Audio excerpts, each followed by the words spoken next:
Bonjour mon frère Herman. Comment vous allez, papa? Ça va par la grâce de Dieu? Je suis très heureux de vous revoir encore ce matin ici. Oui. Alors, papa, j'ai quelques questions très pertinentes que j'aimerais vous poser. Qui me portent vraiment à cœur, hein? Ça me porte vraiment à cœur. Tout à fait. Je vous avais suivi sur Internet, précisément sur WhatsApp, là où vous parlez de la mort. Je vous avais suivi, en fait, c'était vraiment très précieux pour moi. C'était vraiment très impressionnant sur votre thème de la mort. Alors, papa Michel, j'aimerais savoir sur quelques questions de la mort. J'aimerais savoir sur la mort que vous avez parlé la fois dernière sur WhatsApp. J'aimerais savoir au moins comment on peut savoir la mort, comment on peut définir la mort, sur la mort physique ou la mort spirituelle. Merci beaucoup. Très ravi, mon frère. Vraiment que Dieu te bénisse. Nous sommes des sentinelles des nations. Nous devrons apporter un message approprié. Amen. Afin que le peuple de Dieu puisse comprendre que nous sommes tous des pèlerins, étrangers, pourquoi pas même locataires sur la terre. Amen. La question qui t'a touché, c'est la différence entre la mort spirituelle et la mort physique. Amen. Quand on parle de la mort physique, cette mort-là marque la fin du fonctionnement de tous les membres, tous les organes vitaux dans le corps d'un homme. C'est un passage obligé. Que tu sois pauvre, que tu sois riche, que tu sois l'homme le plus influent du monde, que tu sois l'homme le plus faible du monde, que tu sois le plus beau du monde, la plus belle du monde, mais la mort physique est un passage obligé pour tous ceux-là qui sont créés étant hommes, étant créatures humaines de Dieu sur la terre. C'est un passage obligé. Cette mort physique, rien ne peut marcher encore dans ta vie.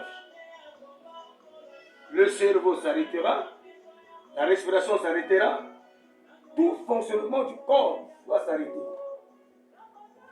C'est ça, la mort physique. Rien ne fonctionne. Mais quand l'homme meurt, physiquement, Dieu récupère son âme et son esprit. Et c'est la chair, c'est le corps qui périt. Mais Dieu récupère l'âme. Dieu récupère son esprit. Maintenant, la mort spirituelle, c'est une séparation spirituelle entre l'homme et son Dieu. Il faut d'abord savoir que nous sommes créés à l'image de Dieu et à sa ressemblance. Nous portons la nature de Dieu dans nos vies. Et notre Dieu, il est saint. Ceux-là qui doivent l'adorer aussi doivent être saints. C'est pour cela que le péché n'a pas commencé aujourd'hui. Le péché a commencé même depuis le ciel. Il y a eu une guerre dans le ciel. Apocalypse 12. Il y a eu une guerre dans le ciel. L'ange Michael, avec son armée, combattit Lucifer, qui s'est opposé à Dieu, qui a désobéi à Dieu, qui s'est rebellé à Dieu. Vous savez, dans le trône de devant, dans le royaume de Dieu, il n'y a pas d'iniquité, il n'y a pas de péché. Tout doit être saint. Quand il a été vaincu, il a été précipité sur la terre. Le diable. Celui qui nous accuse. C'est ce même élément-là qui descend pour mener la guerre à la créature humaine de Dieu. Malheur, réjouissez-vous aux cieux, malheur à la terre, car il est descendu avec une grande colère. Cherchez qui il va dévorer. Mon frère, Dieu t'a créé, c'est pour une vie d'éternité. Mais à cause du péché, ce que j'ai aimé, Dieu n'avait jamais dit, faisons l'ange à notre image, à notre ressemblance. Non, il a dit faisons l'homme à notre ressemblance et à notre image. Dieu crée l'homme. L'homme est d'abord spirituel. Et à travers la poussière de la terre, que Dieu forma l'homme. L'homme et la femme sont d'abord créés spirituellement. Mais la formation, Dieu tira l'homme de la poussière et il souffla dans ses narines et l'homme devient un être vivant. Tu n'es pas un hasard. Dieu prit l'homme, le plaça dans le jardin d'Éden pour le garder et le cultiver. Et Dieu fit venir toutes sortes d'animaux pour voir comment est-ce que l'homme devrait les appeler. Quelle autorité? C'est l'homme qui a cette pouvoir.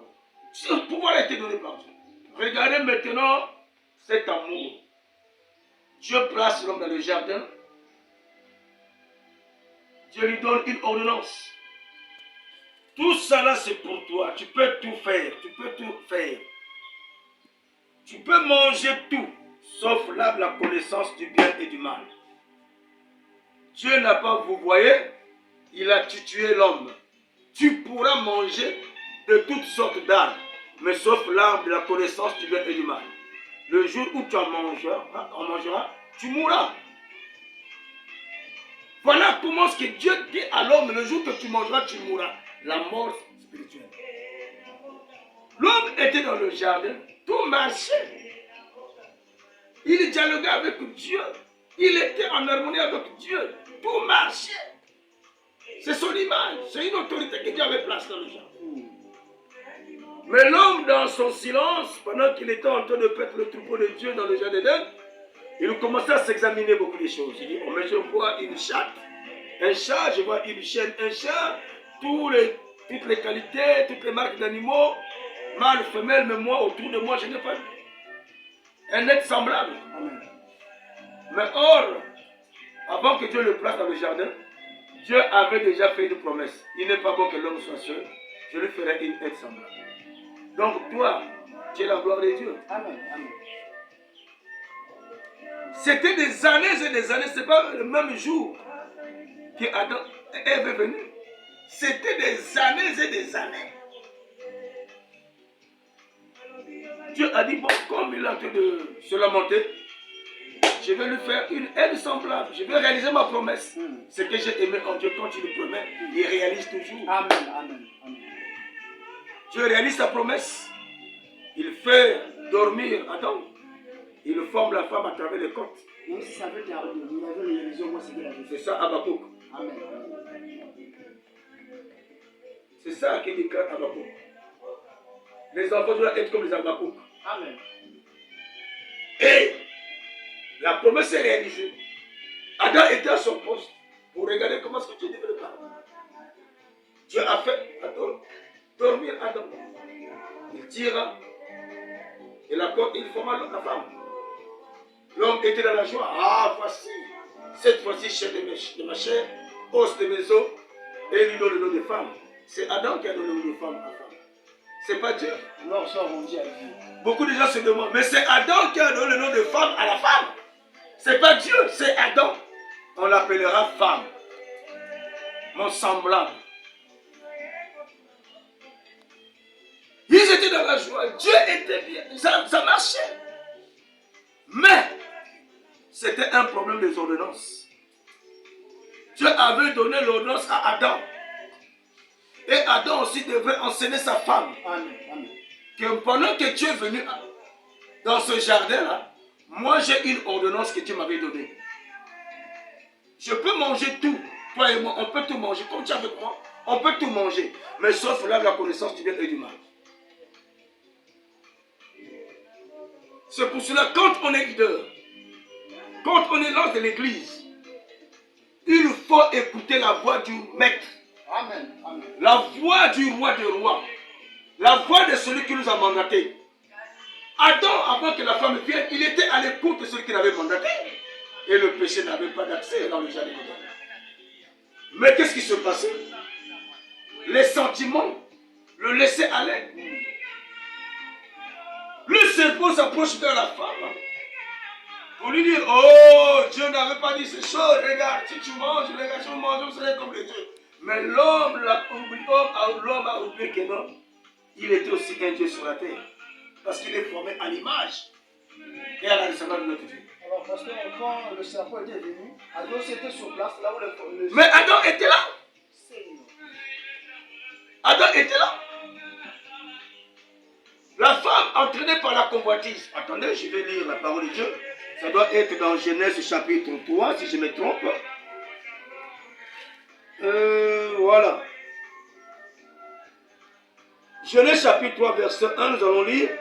Le serpent était le plus rusé de tous les animaux des champs que l'Éternel Dieu avait fait. Il dit à la femme, Dieu a-t-il réellement dit, vous ne mangerez pas de tous les arbres du fruit, de tous les arbres du jardin? La femme répondit au serpent, nous mangeons du fruit des arbres du jardin. Mais quant au fruit de l'arbre qui est au milieu du jardin, Dieu n'avait jamais dit au milieu du jardin. Dieu n'a jamais dit au milieu.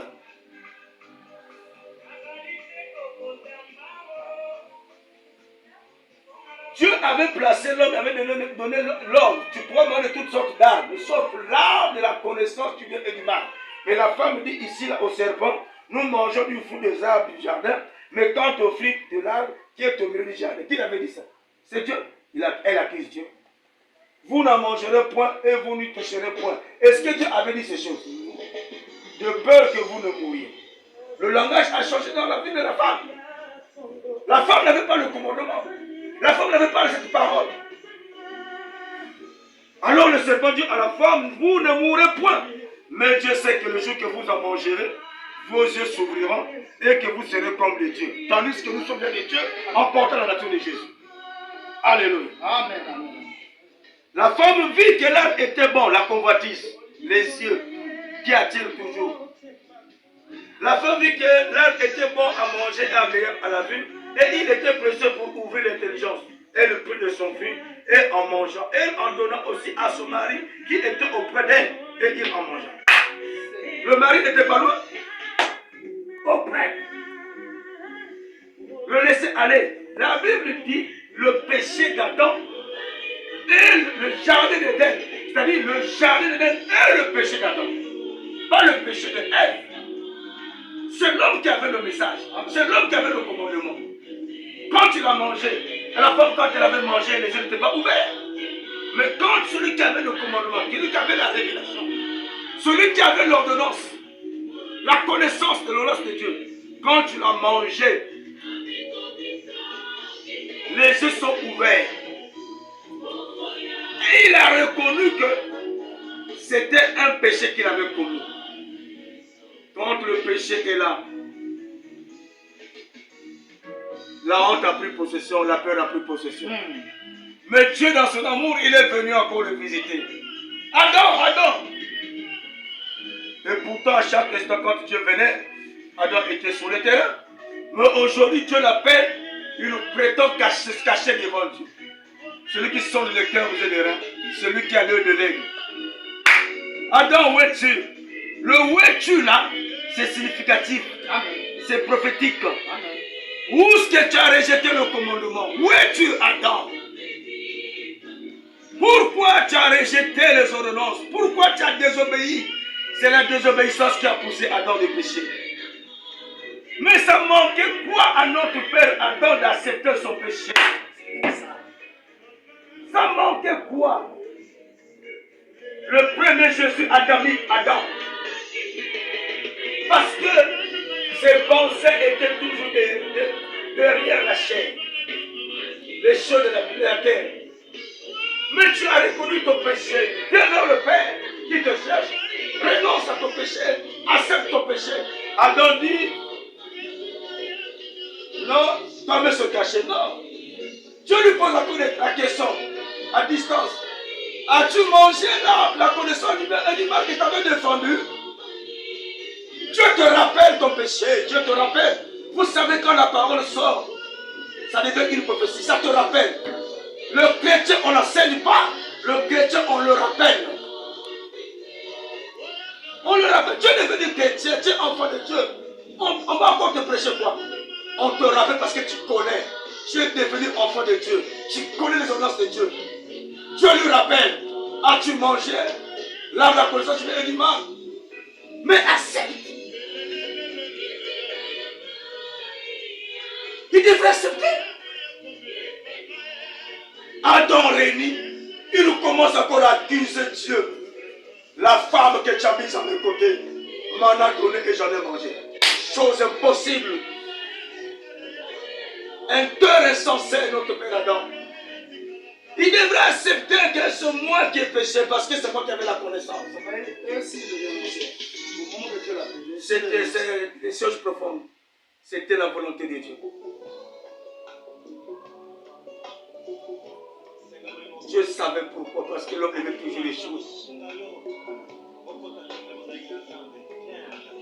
Dieu voulait faire d'Adam une personne de gloire dans sa pensée spirituelle.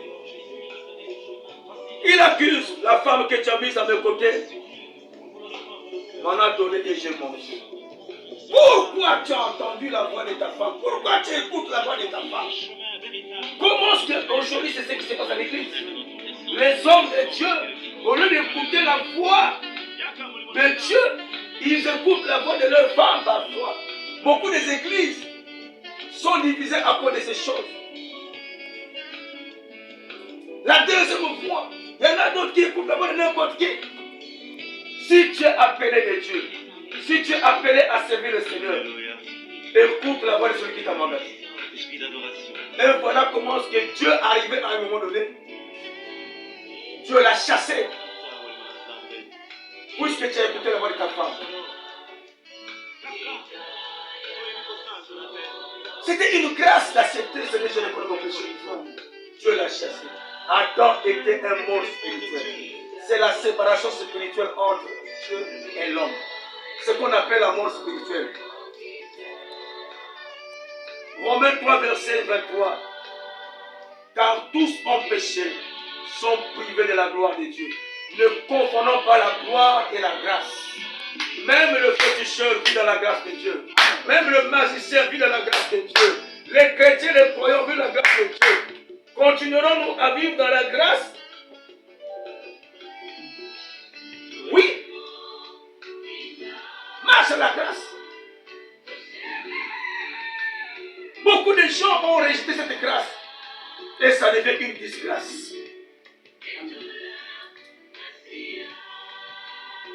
Voulons-vous que nous puissions toujours continuer à vivre dans le péché parce que nous sommes dans le temps de la grâce? La grâce est comme une pluie. Hein?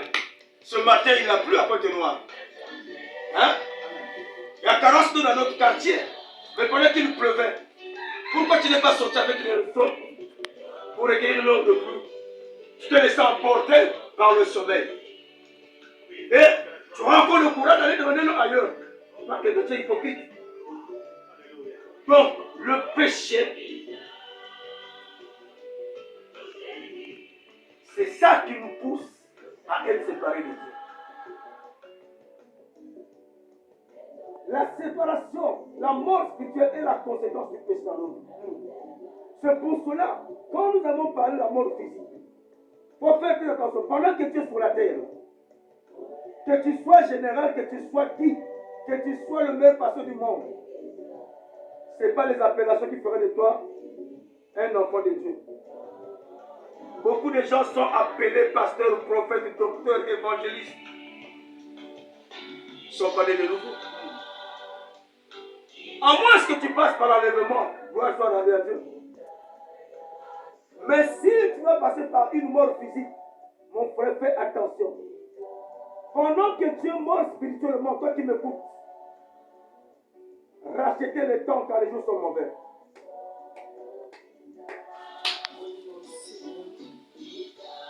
Pendant que tu es en train de vivre la grâce de Dieu, saisis l'opportunité de sortir de la mort spirituelle. Nous devrons renoncer du vieil homme. Nous devrons ôter le vieux homme. Nous devons renoncer au péché. Être une nouvelle créature. Mon frère, ça ne coûte absolument rien. Quel est le message que le monde attend aujourd'hui?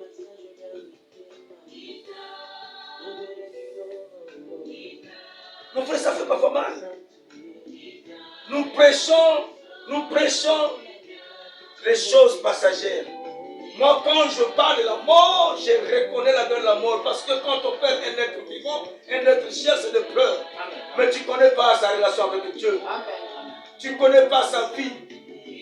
Tu peux le connaître physiquement. Mais l'homme intérieur, c'est Dieu qui sonne. C'est pour cela, mon frère, quand je vois quelqu'un alité, une personne dans un cercueil, une personne dans un tiroir de la mort, ça m'interpelle. Ça m'interpelle si c'est moi qui suis à sa place. C'est pour cela, à l'église, je peux que vous demandez, vous qui venez à l'église. Je ne forcerai jamais quelqu'un, mais je te prêcherai dans la repentance. Si tu ne veux pas accepter la repentance, va chercher l'église là où il y a de l'argent. Là où on prêche la prospérité. Moi, je peux que prêcher la sanctification. Je te prêche la repentance. Je te prêche l'enlèvement. Et je te prêche le jugement dernier. Pendant que nous sommes sur la terre, il y a des hommes qui marchent. Il y a des hommes qui sont, tu vois, en bonne santé. Il y a des hommes qui roulent carrosse. Il y a des hommes qui se disent forts. Mais je te dis que ce sont des morts spirituels. Amen. C'est ce qui s'est passé dans la vie de Saoul et Samuel. Samuel étant prophète de Dieu commençait à pleurer même pour Saoul. Dieu l'avait dit, pourquoi tu pleures pour cet homme? Je l'avais déjà rejeté. Hein, mon frère? Il y a des hommes, même nous-mêmes les hommes de Dieu qui sont sur la terre, prétendent être des hommes de Dieu, être fils des hommes. Parfois Dieu nous avait déjà rejeté follement. Des pasteurs Saoul, des pasteurs Samson. La désobéissance te pousse à une séparation avec ton Dieu. Si tu lis Deutéronome 28, tu vas comprendre ce que Dieu te dit. Dieu est saint, Dieu est saint, Dieu est saint. Ceux-là qui doivent le Seigneur être aussi saints. Cherchez la paix avec tous. Sans la sanctification, personne ne verra Dieu. Mais tu n'as pas la paix du cœur dans ta vie. Tu as des ennemis. Tu n'as pas de paix dans ton cœur. Tu veux voir Jésus comment? Les chrétiens qui ont des ennemis aujourd'hui, ils sont des morts spirituels. Jésus a dit, je vous ai placé devant les loups. Des brebis au milieu des loups. Mais soyez prudents. Ne rentrons pas dans la cadence de loup. Tu es une brebis de l'Éternel. Le brebis ne crie pas. Quand les brebis ont commencé à crier devant la mer Rouge, qu'est-ce que Jésus a dit? Pourquoi ces cris? À moi la vengeance et la rétribution. Frappe sur les eaux. Vous avez la parole. Le bâton de Moïse. Mon frère, Dieu nous aime. Pendant que nous sommes sur la terre, là, nous sommes que des pèlerins. Préparons notre éternité. Il y a des hommes et des femmes qui sont morts, ça fait des milliards et des milliards d'années. Avant même la venue de Jésus-Christ. Ils sont morts. Tous attendent le jugement. Hormis les saints qui sont dans la première version de Christ. Tous attendent. Il n'y aura jamais de messe de requiem, mais parce que tu es mort aujourd'hui, non? Il faut qu'on t'amène le corps à l'église pour que les gens puissent. Non! La repentance est dans ton vivant. La sanctification, c'est dans le vivant. L'obéissance à la parole de Dieu, c'est dans le vivant. C'est pas que tu es mort, le pasteur Michel Nzengi est mort, et vous allez m'amener à l'église pour faire une messe de requiem. Pour faire quoi? Demander pardon à Dieu. La vie des gars, c'est lui qui avoue ses péchés. C'est lui qui avoue ses péchés. Obtient miséricorde. Mais je suis mort. Mon amour, ma haine a déjà péri. Oubliez même.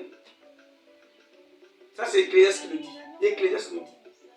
Les morts ne savent rien. Mais toi et moi, vous et moi qui m'écoutez, nous connaissons demain que nous allons. Donc, préparons notre éternité. Car il y a le jugement dernier.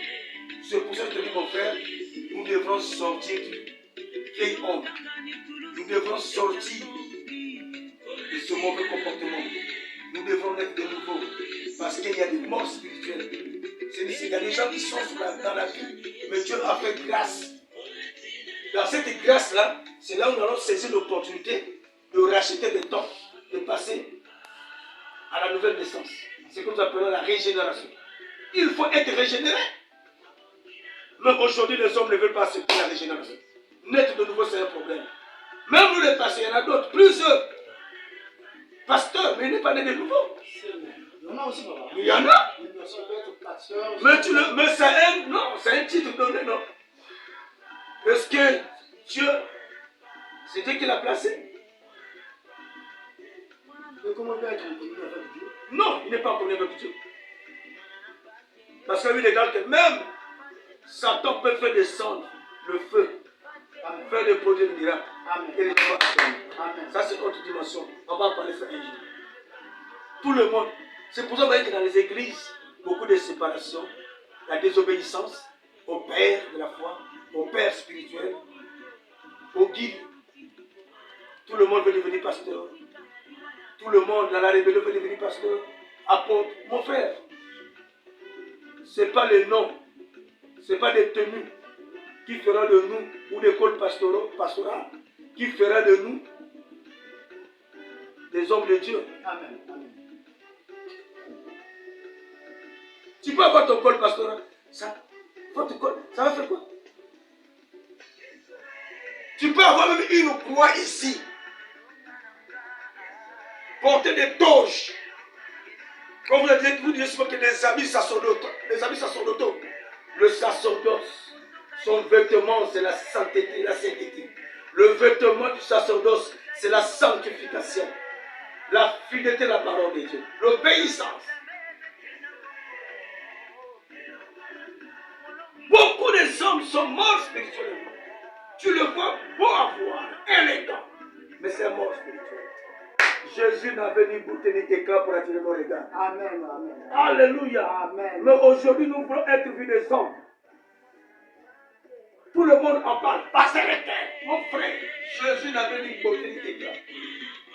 Né dans une bicoque. Là où il y a des animaux, ça n'attirait même sa puère. Mais au-dedans de lui, il y avait l'humilité. Au-dedans de lui, il y avait la foi. Au-dedans de lui, il y avait la raison. Au-dedans de lui, il y avait la puissance. Le roi des rois, Adonai, Jéhovah Shammah, Ebenezer, Emmanuel, l'incomparable. C'est pour cela, celui qui a Jésus en lui est combattu chaque test. Celui qui a Jésus en lui, chaque test de seconde, il a des combats. Je te révèle quelque chose. Regardez l'âge du roi Hérode. Regardez l'âge de Pharaon. Avec le petit bébé Jésus. Avec le petit bébé Moïse. Quel combat!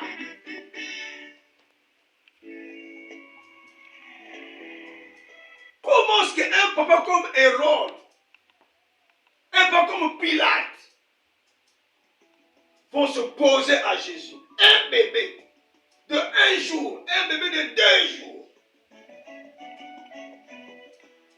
Pourquoi? Parce qu'en lui, il y avait un pouvoir. Amen. Amen. En lui, il y avait l'autorité, la grandeur. Maintenant, la Bible, Paul dit, ce n'est plus moi qui vis, c'est Christ qui vit en moi. Alléluia. Voilà un homme vivant spirituellement. Celui qui vit dans la communion avec Dieu peut que marcher selon les ordonnances de son Dieu. Nous sommes des enfants de Dieu. Nous devons marcher comme notre Père. Nous devons avoir le fruit de l'esprit, Galates 5, 22. C'est la vie d'un enfant de Dieu qui est en communion avec Dieu. Mais si tu vois Galates 5, verset 16 à 17, c'est la vie des personnes qui sont mortes spirituellement. Donc, nous devons éviter d'être des morts spirituels pour être surpris un jour à la seconde mort. Amen. Amen. Amen. Sur ce point-là, papa, je suis convaincu que le bon Dieu vraiment nous aide sur ça. Merci beaucoup. Donc, une autre question, papa, pasteur Michel. Existe-t-il encore une autre mort à part celle qu'on vient de parler ici là? Mais après cette vie-là, il y a encore une autre. C'est sur ce point-là que je ne comprends pas. Ah bon? Mais nous allons lire la parole de Dieu. Nous aimons toujours, nous avons notre base ici, que la deuxième mort existe, ce qu'on appelle la seconde mort dans la Bible. La seconde mort, c'est la séparation éternelle entre l'homme et Dieu. Ce qu'on appelle la seconde mort. Nous allons le lire. Apocalypse 20. Moi, quand je lis ce chapitre-là, je tremble. La seconde mort se manifeste après le jugement dernier. Donc, pendant que tu es sur la terre, tu vis sous la grâce de Dieu, c'est pour te dire, évite d'être un mort spirituellement et qui passe par la mort physique, tu seras sécurisé. Donc, si je comprends bien, le salaire du péché, c'est la mort. Donc, si je comprends bien, la mort physique, la mort spirituelle et la troisième mort, c'est ça. C'est ça. À une personne qui n'est pas optimiste d'être modèle à la présence de Dieu. Et la mort, la seconde mort, c'est la conséquence de ton acte de vie sur terre. Et ça se manifeste après le jugement dernier. Et c'est une séparation éternelle avec Dieu. Mais la mort spirituelle, tu as encore une grâce. Tu peux te rattraper. Amen. Alors j'ai reconnu mon péché. J'ai écouté la parole. Je me suis dit, c'est ce qui s'est passé dans Actes chapitre 2, verset 27. Il hurle, le cœur vivement touché. C'est-à-dire les pécheurs, par rapport à la prédication de Pierre, ils hurlent, le cœur vivement touché. Ils ont posé la question à Pierre. Frère, que faisons-nous? Au un, ils ont été révélés. D'appeler Pierre et les autres apôtres frères. Il faut être révélé pour appeler un frère, une personne, un frère. Tout le monde n'est pas être appelé frère ou bien-aimé. Amen. C'est un problème de révélation. Que faisons-nous? Pierre leur dit, répentez-vous et soyez baptisés et vous recevez le don du Saint-Esprit. Donc pendant que tu es sur la terre, déjà la Bible nous enseigne que la parole doit être enseignée, annoncée dans toutes les étoiles de la terre. La trompette sonnera toujours. Et je bénis Dieu. Les réseaux sociaux, l'Internet est venu à travers les médias, à travers la télévision, à travers les YouTube, à travers l'Internet. On peut propager le message. Ça a été possible.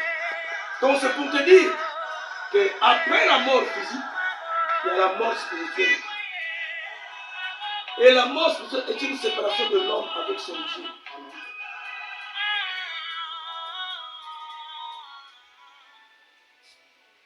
Spirituellement. Mais pendant que tu es mort spirituellement, la grâce est là.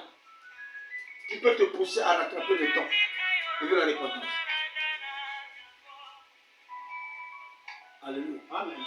Mais la seconde mort, c'est la séparation éternelle entre l'homme et son Dieu.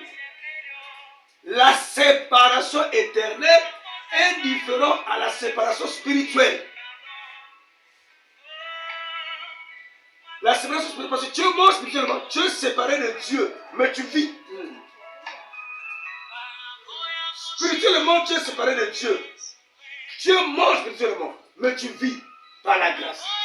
Et cette grâce-là qui va te pousser à vivre la repentance. Mais là, la seconde mort, c'est après le jugement. C'est là où il y a la seconde mort. C'est pour cela, mon frère, chaque seconde de ta vie, il y a un livre qui s'écrit dans le ciel. Lisons la parole de Dieu. Apocalypse, chapitre 20, à partir du verset 11 à 15. Puis je vis un grand trône blanc.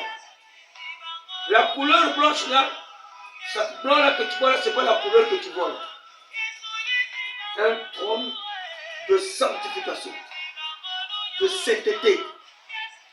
Ce n'est pas le fait que tu vois, ça c'est un blanc, il est propre. Non, non, non, non, non, non. Hein? Les erreurs sont blancs, mais l'image des trucs sont sales. Hein? La couleur ne fait pas de toi un chrétien. Ce n'est pas la couleur qui fait de toi un chrétien. C'est la sanctification ici, le trône blanc, le trône de la justice, le trône de paix, de gloire, pas de corruption, le trône blanc que tu vois. C'est un trône qui n'a pas de corruption. Et celui qui était assis dessus, la terre et le ciel s'enfuient. Hein, papa? Toi qui te dis que je suis le plus fort du monde, hein? Sache-le que le ciel que tu vois et la terre vont s'enfuir devant nous. Quand je dis ça, j'ai peur. Hein? La terre et le ciel s'enfuient devant sa face. Là, Jésus est assis. J'ai souvent dit,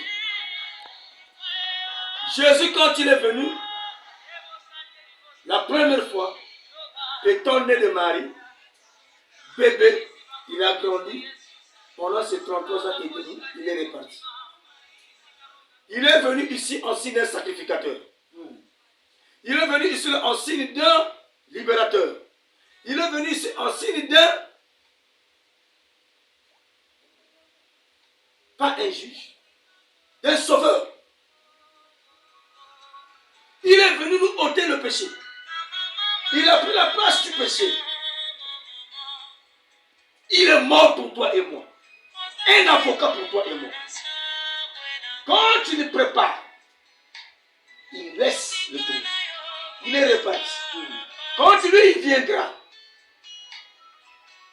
il ne viendra pas sous la forme d'un avocat. Pour cela, avant que nous puissions passer au chemin des pieds, c'est d'abord l'enlèvement de l'église. Dans la Bible, là où Satan sera d'abord lié pendant 1000 ans, à un moment donné, il sera encore relâché, et après, on va le détruire. Et il viendra le chemin dernier. Donc, si on ne parle pas d'enlèvement de l'église, sortez de l'église.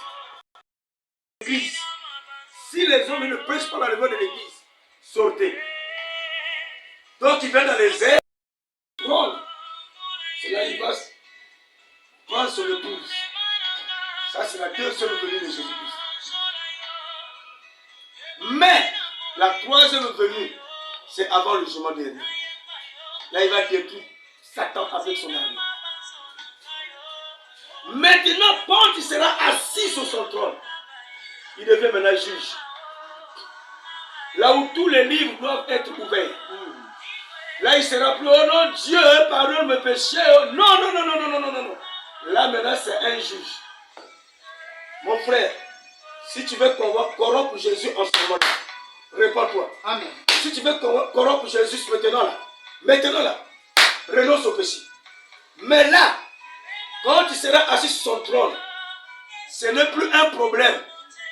Oh Jésus, aie pitié de moi. Et Jésus, pardonne mes péchés. Non. Là même la terre et le ciel s'en foutent devant lui. Plus de place pour eux. Là j'ai eu peur. Là c'est là où je pleure. Oh Dieu de gloire. Je pleure.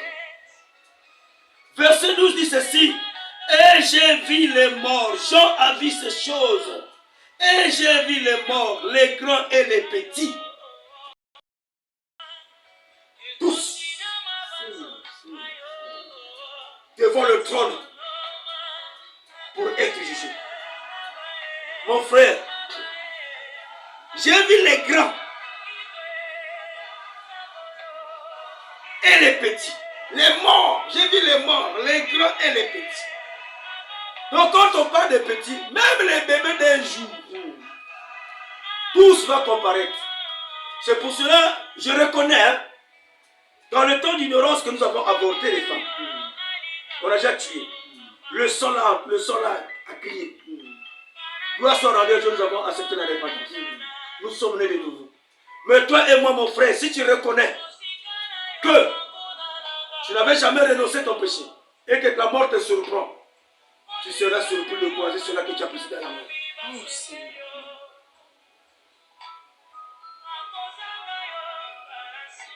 Toi qui es sage femme, toi qui es docteur, Écoute-moi bien, je sonne à ton cœur.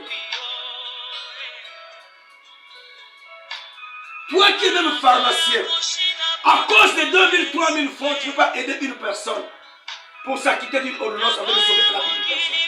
Tu as participé à la mort.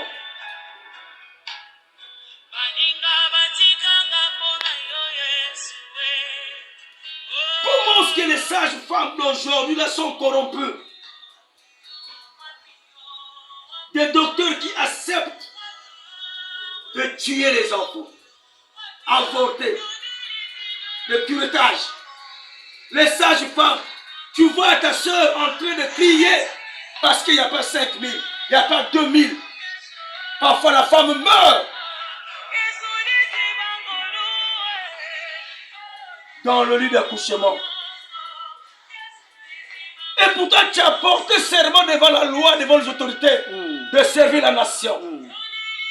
Mais tu as participé à la mort de cet enfant. Tu as participé à la mort de cette femme. Parce qu'il y a encore de 2000, 5000. Toi qui m'écoutes ce matin, écoutez-moi bien. Si tu reconnais que tu es sage-femme, tu es docteur médecin, tu travailles à la pharmacie, même toi qui es taxman, tu as vu les difficultés de cette femme qui partait à l'hôpital pour aller accoucher. À cause de manque de 2000 francs, 1000 francs pour payer la course, tu n'as pas voulu aider cette femme-là. Mais si cette femme-là meurt, tu as participé. Donc nous devrons demander pardon à Dieu pour éviter le chemin dernier. Demandons pardon au Seigneur. Demandons pardon au Seigneur. Toi qui es en train de tuer, toi qui es meurtrier, toi qui es en train de déjouer les autres dans le service. Tu ne connais pas ces charges. Combien de personnes que nous avons tuées? Aujourd'hui, il y a même des corps qui ne se font pas voir dans le monde entier. Sache-le, mon frère, c'est le temps de vivre la repentance. Quand je vois les morts, les grands et les petits qui se tenaient devant le trône, un bébé, même le fœtus, tous se le sont écrit. C'est une âme.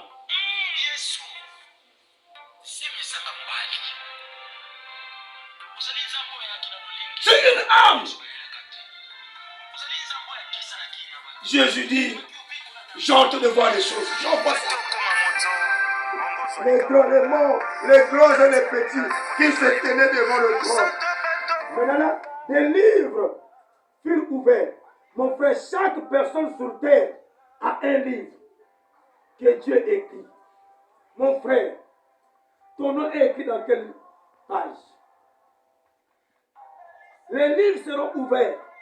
C'est pour ça que quand je vois le monde aujourd'hui, il y a des guerres dans le monde aujourd'hui. La haine, la destruction du peuple de Dieu. Vous détruisez l'église, vous tapez les hommes de Dieu, vous critiquez les hommes de Dieu, vous injurez l'église, les chrétiens, les croyants. Mon frère, continue à se moquer des hommes de Dieu. Continue à faire le mal sur terre. Continue à maltraiter les hommes. Les infidèles. Il y a des hommes qui vont pousser leurs femmes à la mort à cause de l'impudicité. Tu es allé attraper le sida et la femme meurt et les enfants sont devenus dépourvus de sens. Oh, tu participes à la mort des autres. Combien de personnes que vous avez tuées à cause des biens matériels? Mais là, c'est là. C'est ça quand je vois les livres furent ouverts et un autre fut ouvert, celui qui est le livre de la vie. Mon frère, quand les livres furent ouverts et un autre de la vie, prie le Seigneur, serve Dieu mon frère, pour que ton nom soit éternel. Alléluia. Les morts furent jugés selon leurs œuvres. Les morts furent jugés selon leurs œuvres. Oh non, on a prié pour lui, le frère qui était mort là, il est mort, on demande des messes, des requêtes pour lui, il faut faire il n'y a pas de messe. C'est dans ton vivant pour te répartir. D'après ce qui est écrit dans ce livre, chaque fois que nous vivons les actes que nous commettons sur la terre, Dieu écrit. C'est pour cela, nous qui sommes les enfants de Dieu, quand tu commets un péché, répands-toi. La mort peut te surprendre. Et la mort et les séjours de mort furent jetés dans le temps de feu. C'est la seconde mort, le temps de feu. Voilà la séparation éternelle entre l'homme et son Dieu. Le temps de feu. Quand on parle des séjours de la mort, ce n'est pas le temps de feu. C'est un endroit.